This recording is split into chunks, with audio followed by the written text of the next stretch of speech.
Olá, amigos, tudo bem?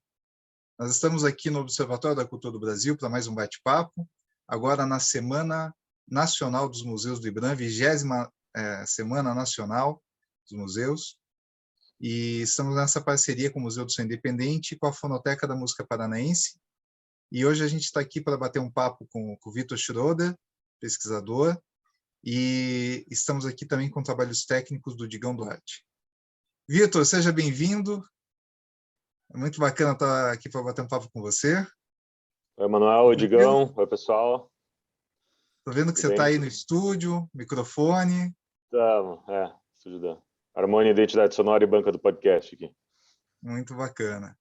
E esse bate-papo de hoje ele é um bate-papo diferente, porque nós estamos fazendo agora uma atualização, revisitando as pesquisas que foram feitas aqui em parceria com a gente, coisas que a gente abriu espaço no museu para pesquisar, e já saíram mais de 200 trabalhos científicos, livros e teses que tiveram alguma colaboração aqui do nosso espaço, da nossa instituição. E o Vitor é um desses pesquisadores que fez um trabalho que a gente achou bem inovador. Ele fez uma pesquisa chamada Projeto Cultural Curitiba, Cidade do Rock, e que, apesar desse título, né, não tá apresentando aqui alguma coisa sobre a turma ser roqueira, vestimenta, consumo musical, né, de bandas de rock famosas. Não, é um estudo de mercado muito interessante, está dentro da lógica dos grupos que a gente tem aqui também de economia política da música, que se relaciona ao estudo do desenvolvimento dos mercados, as dificuldades, as contradições, esses aspectos do desenvolvimento de cenas independentes. E é muito bacana, Vitor, a gente está podendo retomar isso daqui, porque foi uma pesquisa finalizada em 2013, e acho que é a tua primeira apresentação fora da academia, né? Desse trabalho. Sim. Tirando a defesa do trabalho ali na apresentação do TCC, é a primeira apresentação oficial. Aqui é a cópia do trabalho. Seja muito bem-vindo.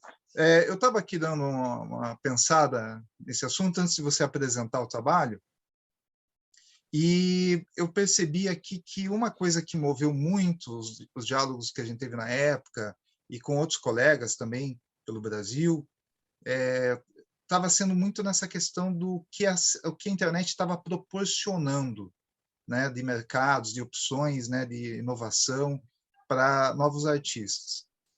Mas nós tínhamos aqui uma discussão outra, que era o de cena local, né? Você também é músico, muitos amigos músicos, e aquela discussão de banda que faz sucesso, que não faz sucesso, e foi mais ou menos por aí que a gente se conheceu. Não me lembro se você tinha conhecido primeiro o trabalho do livro da Desconstrução, foi isso? Isso. Olha, então, pessoal, sabendo o que é, esse é um livro que eu organizei, chamado A Desconstrução da Música na Cultura Paranaense, e ali a gente discutia questões históricas, sociológicas, mas também do desenvolvimento dos mercados. Vitor, daí você tropeçou no livro, né? Aqui dá para tropeçar, dá para arremessar também, ele funciona muito bem como tijolo. E aí você viu o que ali? O que te chamou a atenção? Bom, primeiro, chamou a atenção a escassez de material, né? Sobre música, sobre cultura local publicado, e a Desconstrução foi a grande referência para o trabalho, sem sombra de dúvida. Assim, foi a fonte com maior riqueza de dados, com maior detalhe, desde a parte histórica, trazendo, né, a forma que os artigos são relacionados ali, parte histórica, parte de pesquisas mais recentes na época, né? E na procura por algum tipo de bibliografia sobre música e cultura local foi a fonte mais confiável, assim, a mais rica, e não só pela falta de outras fontes, mas também ali por ser uma que concentrava tanta informação tão importante para o trabalho. Informações variadas, né? É um livro Isso. que tem uma diversidade de temas, né? Mas eu agradeço. E agradeço por todos os autores que também estão lá no livro. E aí, na época, eu me lembro que a gente começou a conversar essa coisa assim de que, poxa, as bandas aqui não fizeram sucesso, ou, poxa, né, tanta banda boa querendo fazer alguma coisa no mercado, É. e essa discussão assim de que tinha uma sensação, né, para as bandas assim que, poxa, tanto trabalho e cadê, né? Cadê? O que você sentia das bandas primeiro, assim? Como que você sente assim a percepção das bandas em relação a estar ou não no mercado naquela época? Primeiro tinha ali já um MySpace, depois já aparece Sim. ali Tama Virtual, né, outras plataformas, ainda não estamos falando do mercado atual, né, as pesquisas ainda Uhum. tinham resquícios desse tipo de perfil de plataforma, e as É. bandas querendo estourar, né? Me E conta um pouco. acho, eu acho legal retomar o título do trabalho ali, né? Então, como você explicou, a minha vivência, a minha experiência, o meu gosto é pelas bandas de rock, né? O motivo principal dessa pesquisa foram as bandas de rock, a minha convivência com as bandas de rock e essa dúvida que eu tinha, assim, eu falava, cara, a obra é tão legal, como que não atinge um público maior, né? E durante a pesquisa que a gente foi vendo que essa definição, primeiro a gente teria que definir o sucesso, né? O que Eu, que é eu, eu esse me lembro, sucesso? quando a gente estava Vamos conversando, você tentar, falou assim, pô, a gente não teve nenhuma banda que estourou lá com o rock nacional, é, né? Daí eu falei, isso fazia muito sentido com aquela mídia top to down. Mas e sim, agora? Será que faz sentido? Eu perguntei para você. exatamente, né? Se agora e daí, enfim, a gente trouxe outras fontes, outras teorias que que foram bem legais assim, né, para que enriqueceram bastante a pesquisa, né, que seria uma coisa que eu tentaria colocar mais exemplos, mais uma coisa mais histórica, e acho que no fim essas referências que a desconstrução e que você me mostrou também me permitiram fazer uma análise muito mais abrangente e muito mais científica mesmo, né, do cenário. Eu gostei que na época daí foi possível, por exemplo, você trazer o Chris Anderson, né, a Uhum, questão da teoria da cauda longa, porque daí a gente discutiu as várias caudas longas, né, que são os nichos. E aí a gente percebeu, opa, mas para um pouco, a gente tem a percepção de que Curitiba as bandas não fazem sucesso, uhum, mas em nicho tem banda fazendo sucesso, quer dizer, dentro do segmento do sim, eletrônico, do rockabilly, do metal, do psychobilly, é, sim, do dance music, do hip hop, né? Então tinham. E aí eu me lembro que até a gente conseguiu falar com algumas pessoas na época sobre isso, né, em bate-papos e tal, que olha, pera um pouco, Curitiba também faz sucesso, sim, porque a percepção até aquele momento. Então eu até me lembro que na mesma época, eu não me lembro se você chegou a citar isso, que saiu uma em especial, o Top View, que é uma revista aqui de Curitiba, para quem não sim, conhece, que é uma revista assim de alta sociedade, shopping, né? Coluna social. É uma revista sim, suave, mas foi curioso porque era uma revista especial DNA Curitibano, 2012, 2010, desculpa, 2010. E tinha no meio dela um especial sobre a música local, né? Aumento Som, que foi da Simone Matos. E foi curioso essa matéria, porque a pergunta dela foi a mesma. Ela falou, não, mas a música de Curitiba nunca estourou. Eu falei, não, pera um pouco, mas qual é o padrão de sucesso que você está discutindo, Simone? Falei para a exato, jornalista. E ela publicou a análise teórica no meio da revista, que é top e tal, achei curioso. E aí depois ela apresenta as bandas para dizer, para um pouco, nos mercados de nicho tem sim sucessos locais, né? E sim, depois até aconteceu esses fenômenos da gente perceber que tinha sertanejo do interior, né? Que tinha gente no funk, né? No hip hop estourado, né? Tava estourando. E daí aqui continuavam falando que não tem sucesso. A gente pensou, não, aí tem um problema, a nossa mídia. é, A nossa mídia, os nossos jornalistas, ó, né, desempinado, daí não reconhece alguns artistas porque não é da turma deles, não é do gênero que eles gostam. Notou isso? exato. Que tem aí, né? Foi legal Inclusive ir quando a gente foi Chororó, para o Paraná, né? Quando a gente saiu um né? pouco de Curitiba e foi para o Essa, Paraná, que a gente consegue ver outros polos e outros estilos. Quando a gente saiu do rock, saiu de Curitiba e abriu para o estado, a gente vê que tem muita coisa aqui, que muitas vezes as pessoas nem sabem que são daqui. A imprensa não cobre, não diz, né? Então tem um problema Claro. e um descompasso também com relação a isso.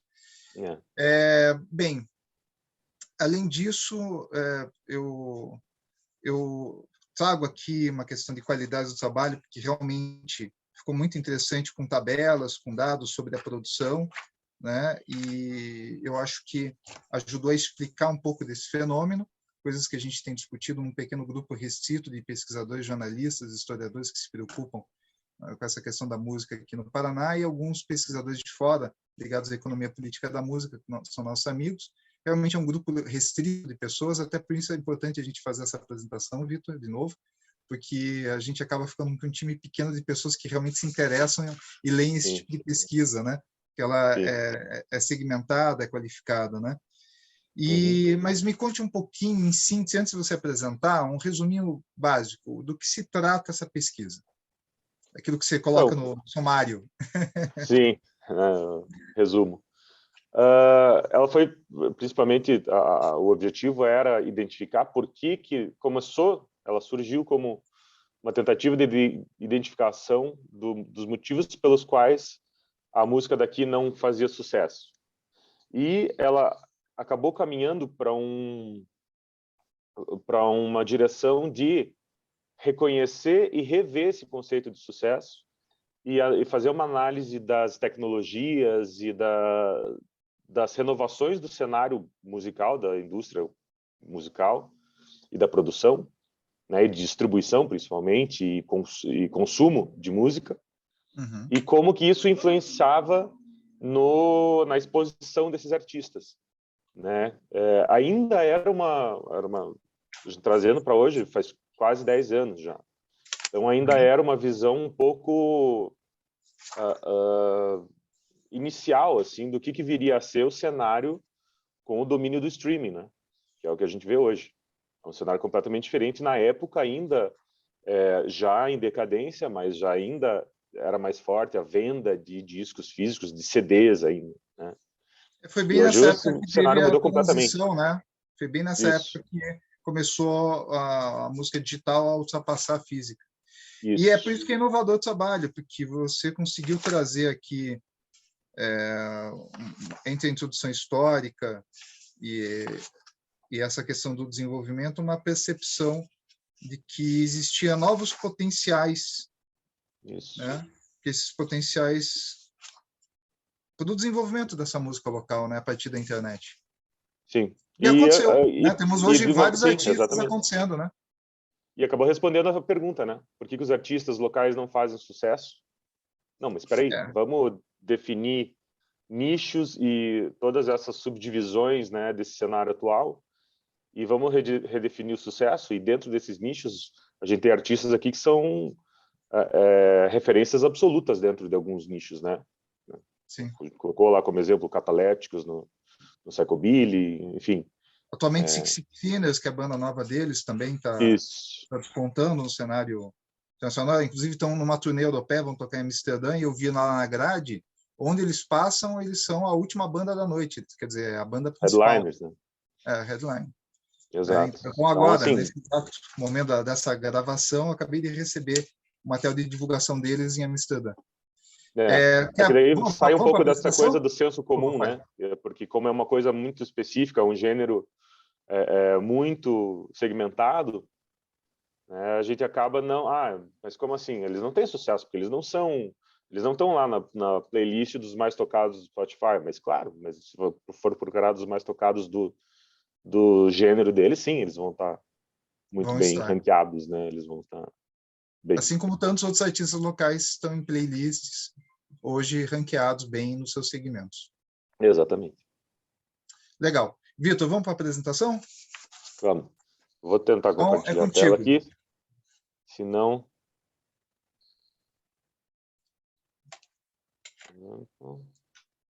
Acho que eu vou falando só, então.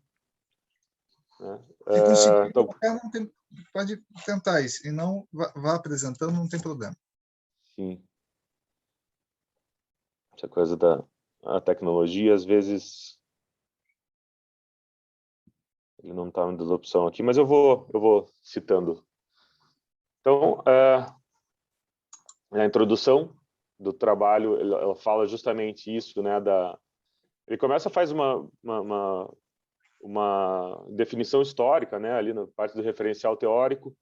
O que é cultura? Manifestações culturais, a música como manifestação cultural, isso caminhando já para a indústria cultural, o conceito de sucesso, isso já especificando dentro da música, também a música, o pop e o rock como uma manifestação cultural, e tudo isso para criar parâmetros, né, do que é sucesso, do que é quais caminhos que um artista precisa percorrer até chegar a um mainstream, a um sucesso do que a gente considerava antes, né? Então, eu vou ler aqui a introdução, que ela não é tão longa, acho que dá para dar uma ideia boa. Curitiba é uma cidade que já foi definida para todo o Brasil com vários títulos. Primeiro, como que para tentar esquecer sua fama nacional, que compara o calor de sua população com os dias mais frios do rigoroso inverno, foi chamada de Cidade Sorriso. Depois se tornou a capital ecológica, devido à sua alta concentração de árvores por habitantes. Posteriormente, recebeu o título de capital social e até mesmo capital americana da cultura em 2003.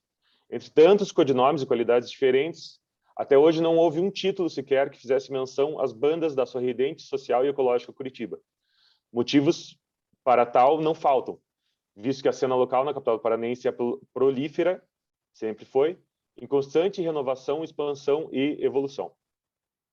O presente estudo propõe primeiramente análise dos conceitos de sucesso, suas aplicações nas estruturas tradicionais da indústria cultural e fonográfica e sua realidade no cenário atual.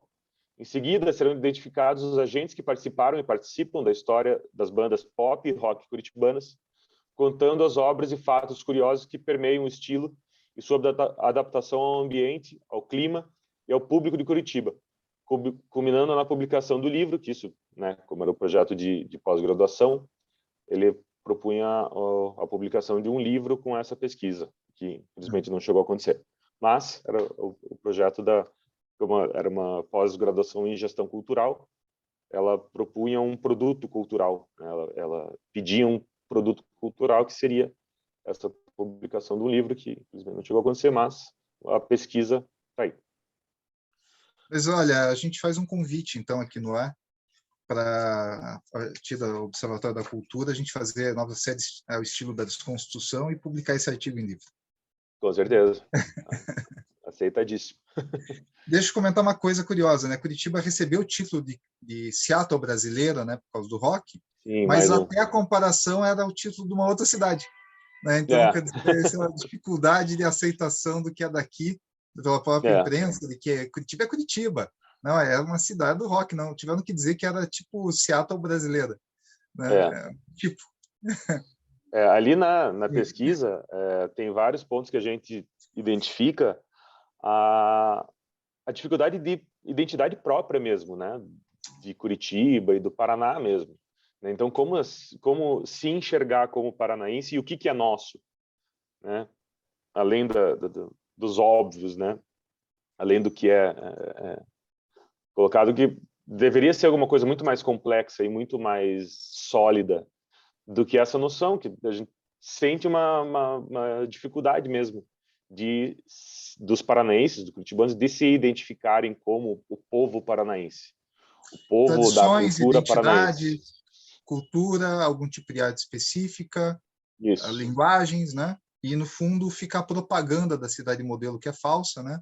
Isso. Como o Denilson de Oliveira demonstrou no estudo dele, que é sistema de transporte, uns pontos turísticos, uns parques, mas a alma do curitibano, que poderia estar na poesia, na música, né? E no caso da música, o rock, fica na imprensa sempre com uma névoa, né, por cima. Exato.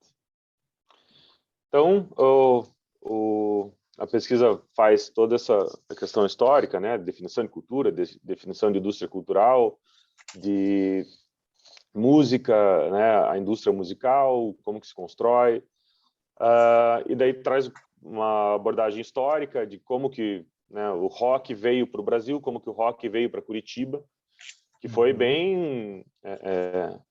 assim, a gente tem essa impressão de Curitiba ser uma cidade fora do eixo principal Rio-São Paulo ali, que era uma cidade que sempre ficaria à margem, né? Mas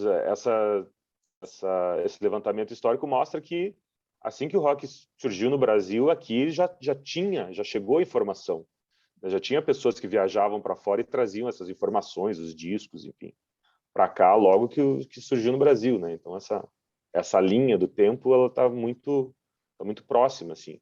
Curitiba, Tinha apesar de alguns ser uma cidade trabalhos. muito menor na época, a gente está falando de década de 50, né?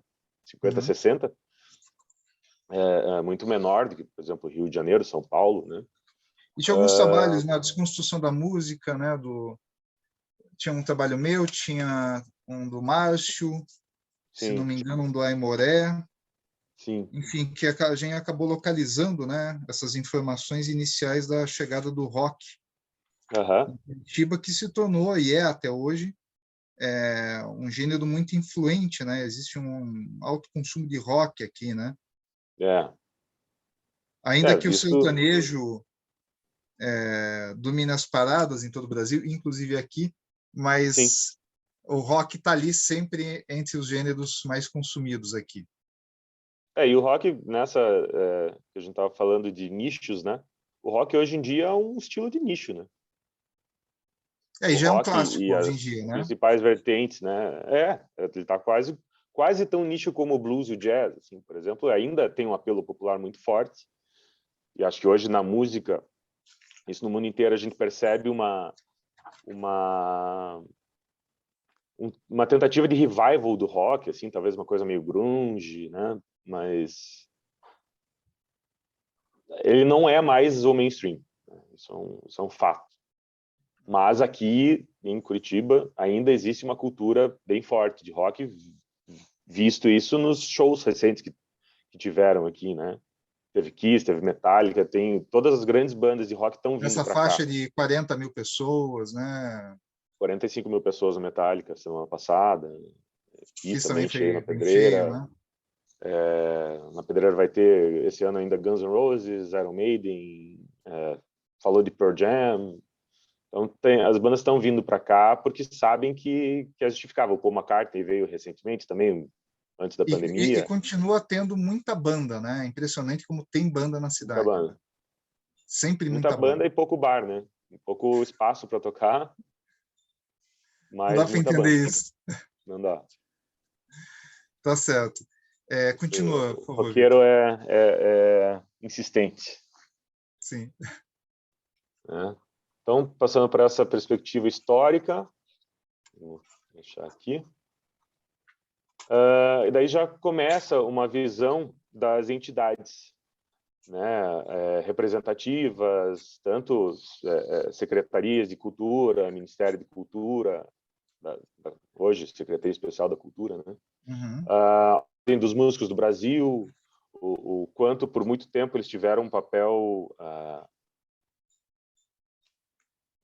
negligente, né, E autoritário, né? Como órgão de governo na época, foi utilizado como uma delegacia dos músicos, né? sim, sim, Com controle, né? Depois, com é, a redemocratização, é apenas uma entidade com um anacronismo precisando se encontrar. Mas, além da OMB, tem o ECAD, que eu vejo que você cita, o BC Bacard, e sim, outros. Qual que é a observação disso? Isso aí é uma tentativa de traçar órgãos que controlam, que geram o capital, a infraestrutura institucional que promove políticas públicas para compreender o mercado também, seria isso? isso. É uma tentativa de responsabilização, né?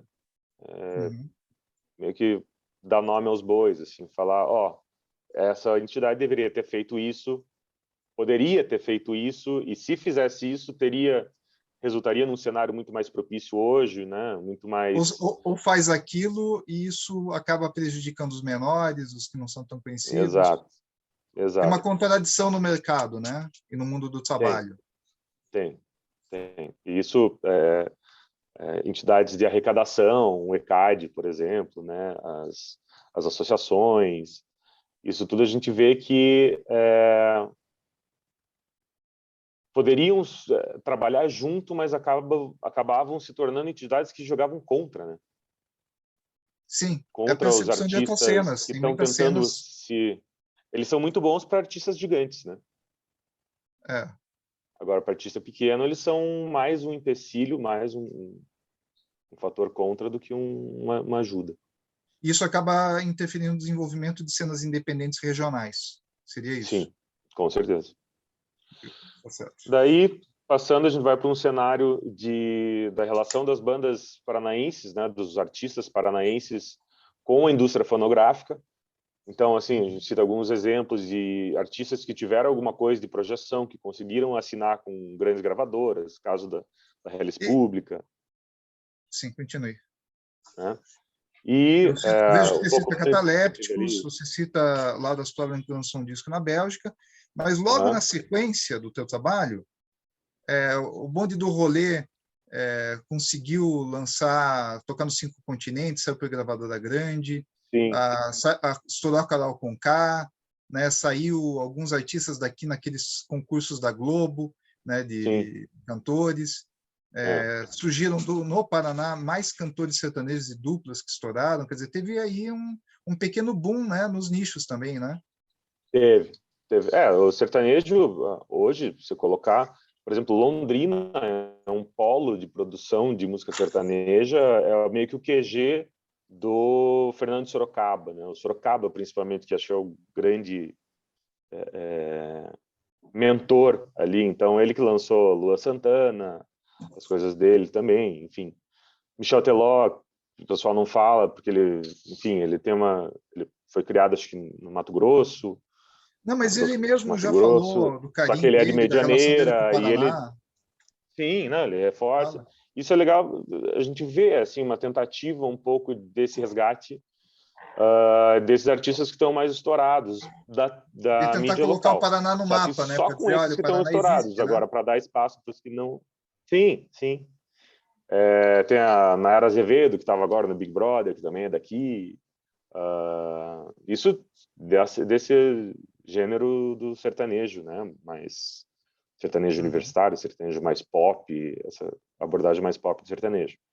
Sem falar para mim, o grande nome do sertanejo do Brasil, Chitãozinho e Chororó, né? Claro, Daqui, do Paraná, é de Astorga. Astorga, né? Continue, por E, favor. então, vai para essa relação, mas trazendo um pouco mais, dando mais destaque para esses artistas não tão estourados, né? E desses nichos de rock independente e tal, a relação com as indústrias, e daí já vai para a parte da internet, né? E como que a internet mudou a indústria, e bem nessa fase a gente via as gravadoras patinando, assim, né? Então tem até alguns dados que eu pesquisei agora mais atualizados de o começo do streaming, né? O Spotify começou em 2008, mas ele começou a crescer mesmo ali por 2015 até 2017. Ele foi assim, vamos dizer, em 2013, na época que essa pesquisa foi feita, o Spotify tinha 5 milhões de usuários. Hoje em dia, em 2022, eles estão com 420 milhões. Deixa eu até achar o número que é. 422 milhões de usuários. 182 milhões premium, né, que são os pagos, que é quem sustenta a plataforma. Os outros é a assinatura gratuita, que fica, eles veiculam anúncio e tal, e que acabam também, né, pagando. Então, assim, vai de 5 milhões de usuários em 2013, que é quando claro, é uma plataforma, né? Existiam outras plataformas na época, tanto que o Cauda Longa, o Chris Anderson, ele fala muito do Rhapsody, né? Que era uma plataforma stream na época e tal. E hoje, então, a gente dá esse salto de 5 milhões para 422 milhões de usuários. Então, é O que eu o acho, quanto mudou o consumo de música, né? eu acho interessante, tem uma parte aqui, eu até te agradeço, que você coloca aqui os autores, o Chris Anderson, o Laura Schlessing e dados meus juntos, comparando Sim, com essa questão dos dados iniciais da internet, uma pesquisa minha e outra pesquisa dos dois, em que você aponta essas tendências de mudança de analógico para digital, Sim, né, e do crescimento desse potencial com os nichos. sim. Se concretizou, né? Mas nos últimos anos a gente sente também uma retomada da grande mídia, né, com as curadorias, com as listas de gravadoras que bombam, porque tem uma mídia Sim, paga, retomando a prática do jabá, de certa forma, que a gente apelidou de jabá 2.0, eu e a Vanessa 2.0. Santiago. E, e voltou a ter uma reconcentração, você concorda? Você acha que... Mas ainda existem oportunidades nessa indústria digital? Ainda ela é capaz de inovar e de lançar novos artistas? Existem. Tem dois dados que eles parecem contraditórios, mas eles mostram que a internet ampliou de forma geral assim, o consumo de música, né? Um deles é o faturamento das gravadoras, né? Então, o auge até então tinha sido em 2000, que as gravadoras no mundo inteiro faturaram 23,8 bilhões de dólares.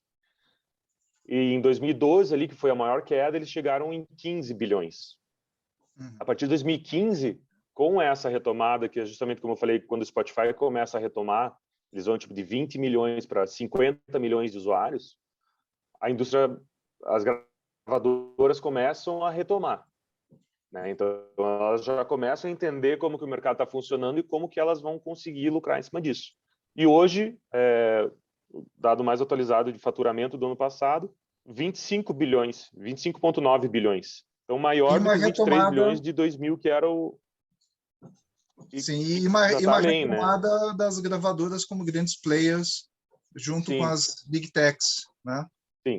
Só que, ao mesmo tempo, tem um dado da British Phonographic Industry, que 26,9% das músicas consumidas em plataformas de streaming são de gravadoras independentes. O que é um aumento de mercado. É um aumento de Interessante. mercado. Vitor, nós E estamos indo já para... Oh, fale. em venda física, só colocar aqui outra coisa que são os vinis, né? Que vale a pena citar, que já passaram a venda de CDs pela Uhum. primeira vez, né? Desde que o CD surgiu. Recentemente, os vinis passaram a venda de CDs e